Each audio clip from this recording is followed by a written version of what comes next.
Saludos cordiales a los televidentes de Televicentro, canal en Quito y a nivel nacional e internacional, Noticiero El Comercio TV, y a los oyentes de Platinum FM y Radio Quito, la voz de la capital, noticiero líder en la radio. Vamos a hablar unos minutos con el señor ministro de Finanzas, Richard Martínez. Lo hemos invitado para despejar algunas inquietudes.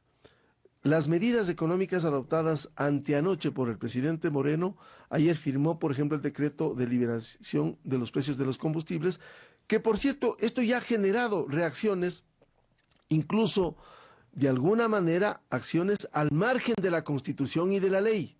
Artículo 66, numeral 14, dice que todos los ecuatorianos tenemos espacio para transitar libremente por el país. Hay espacio para la protesta con propuestas, pero también respeto a los bienes públicos y privados. Señor ministro, en primer lugar, estas medidas son irreversibles. Muchas gracias, Miguel. Un saludo a la ciudadanía. Efectivamente, Miguel, el gobierno nacional ha tomado decisiones por el bien del Ecuador, por el futuro del país, y las va a defender. Son decisiones que se han meditado mucho, que se han analizado mucho. Evidentemente tienen efectos en ciertos grupos, pero son al final del día los efectos positivos para la economía en su conjunto, mirando al futuro del país. Y en consecuencia, el gobierno nacional va a mantener estas decisiones. Como usted bien ha señalado, protestas, mientras sean pacíficas, serán permitidas, pero no vamos a permitir nosotros que se caotice el país. Eso es injusto con el país en este momento. Hoy más que nunca el país necesita trabajar. Hoy más que nunca los ecuatorianos necesitan tranquilidad. Abiertos al diálogo siempre, todo el tiempo. Este es un gobierno de diálogo, pero un diálogo con firmeza, con claridad de ideas y un diálogo, como usted decía, con propuestas, no con reclamos, no con amenazas, no con condicionamientos. Ayer yo escuchaba a un dirigente de transporte que decía que si el gobierno no reversa el decreto, perdóneme, es un decreto del presidente de la República, está implementado.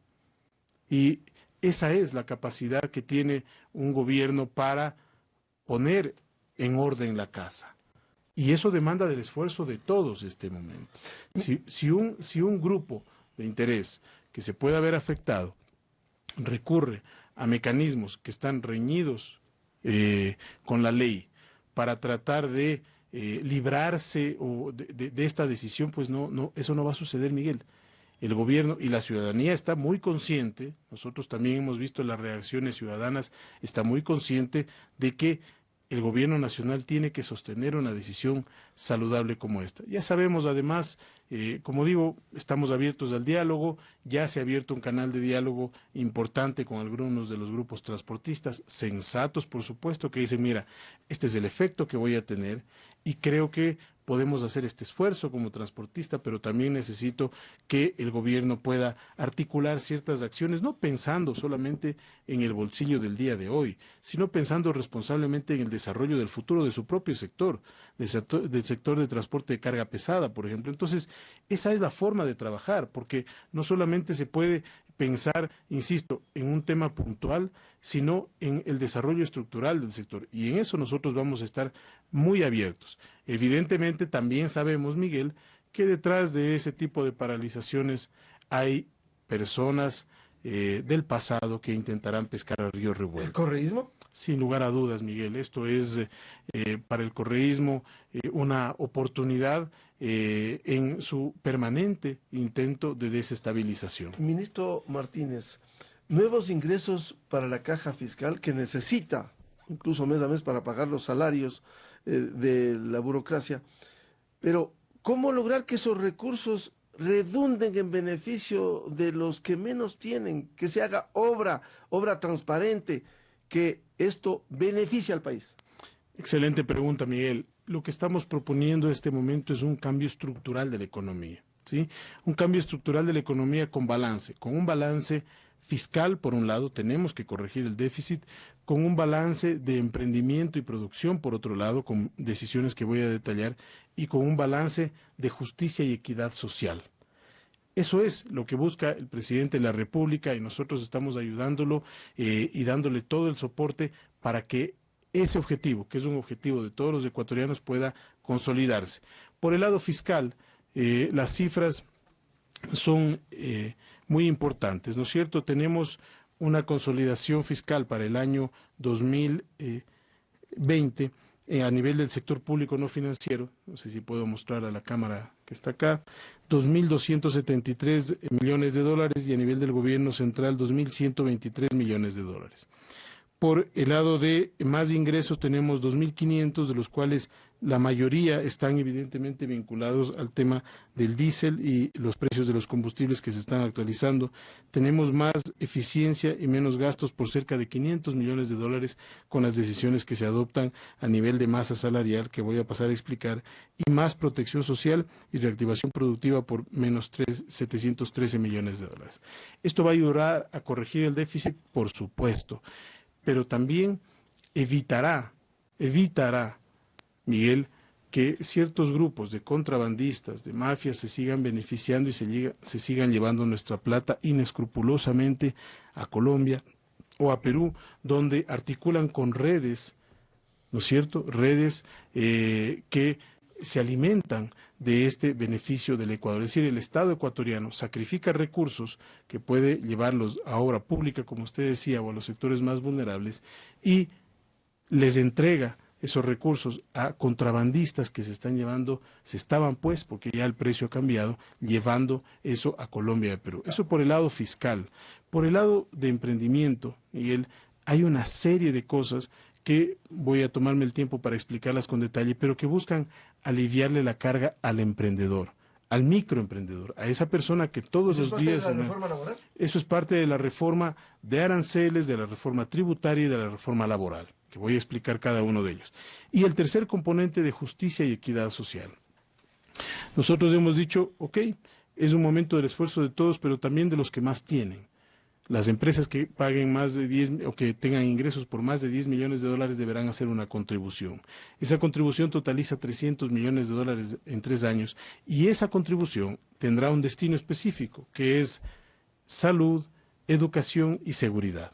Es decir, estamos pidiendo un esfuerzo a las empresas que más ingresos generan para trasladarlo en la sostenibilidad social, en la cohesión social, Miguel. Ya basta de ver al país con extremos, ya basta de estigmatizar al empresario, pero también ya basta de estigmatizar al funcionario público que le da un servicio a nuestros hijos, al médico, al maestro, al policía, a las Fuerzas Armadas, a la persona que está en la misión Las Manuelas. Son servidores públicos que están en contacto con las personas más pobres. Y por el otro lado ya basta también de estigmatizar al pequeño emprendedor, al que hoy se levantó sin tener una opción de transporte y que tiene que trasladar su mercancía de un punto a otro y que va a haber hoy un día de pérdida de ingresos. Eso tenemos que lograr como ecuatorianos para poder dar un salto cualitativo hacia el futuro. Ministro Martínez, una de las observaciones ciudadanas es ¿por qué no ser mucho más drástico en la reducción del gasto público? 9.000 millones en sueldos, luego de que en el 2007 era 3.000 millones aproximadamente. ¿Cómo ir de una manera más rápida y más drástica? Tendrá su costo, pero más drástica, que envíe mensajes al país. Por ejemplo, un mensaje: reducción de sueldos de los señores ministros, de los asambleístas, reducción de sueldos de los de alto nivel del Estado ecuatoriano. ¿No se puede mandar esos mensajes también? Y los hemos enviado, Miguel. Parecería por momentos que no se ha hecho eso, pero se lo ha hecho. Hemos reducido el nivel de las personas del jerárquico superior el 20% en tres ocasiones. Ya se ha reducido en 20%. ¿Y podemos seguirlo haciendo? Sí, podemos seguirlo haciendo. Pero allí, Miguel, no está el gran grueso de los 9.500 millones de masa salarial, ¿sí? ¿Dónde está el grueso? Esto es muy importante. También, yo decía, en el sentido de ir tomando ya una posición de futuro, de ir evitando que los lugares comunes dejen mal parada a la sociedad. Hay que tener mucha racionalidad para tomar las decisiones y evitar esos lugares comunes. Entonces, se habla de 9.000 millones de masa salarial. Ok, el 70% de esos son maestros, maestros que están hoy, que hoy no han podido ir a darles clases a los niños más pobres de este país, médicos, enfermeras, policías que se encargan de la seguridad, militares.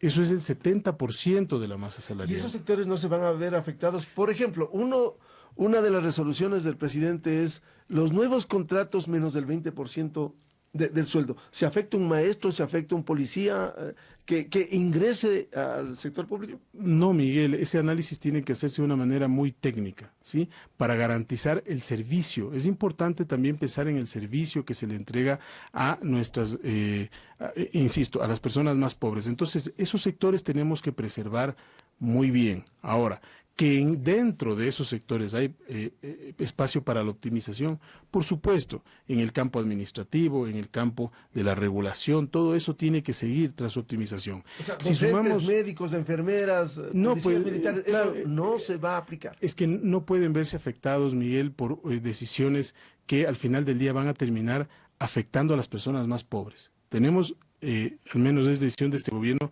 tenemos que proteger a los más pobres y hay varias formas de proteger a los más pobres. Y una forma de proteger a los más pobres es garantizándoles servicios que hoy provee el Estado de calidad. Servicios de calidad. Y para garantizar esos servicios de calidad debemos mantener a estas personas, obviamente, laborando y exigiéndoles también todo el tiempo más calidad y más trabajo. Y por el otro lado, si a esos 70% sumamos el esfuerzo que se hace a nivel del Ministerio de Inclusión Económica y Social para toda la red de cobertura de protección social y una parte administrativa de estos ministerios, estamos llegando a cerca del 88% del gasto en masa salarial. Ojo, Miguel, esto no quiere decir que el proceso no deba continuar en la optimización, todo lo contrario. Todos los días el gobierno nacional tiene la obligación de continuar encontrando espacios de eficiencia. Pero el tema, por ejemplo, usted decía la reducción de salarios generalizado.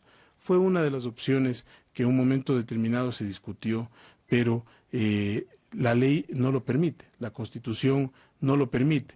Por eso es que hemos encontrado estas otras formas, que no son menores, Miguel, son cerca de $500 millones para el próximo año de reducción en términos de eficiencia. ¿Cómo lo hacemos? ¿Eso implica la salida de los 12.000 burócratas? Bueno, salida de estas 12.000 personas, también la reducción del 20%, también el aporte de un día de salario por mes de los servidores de las empresas públicas, la optimización que se hace en territorio, ¿no? En territorio muchas veces, y esto ya lo hemos venido haciendo, hay estructuras de planta central que se replican en el territorio.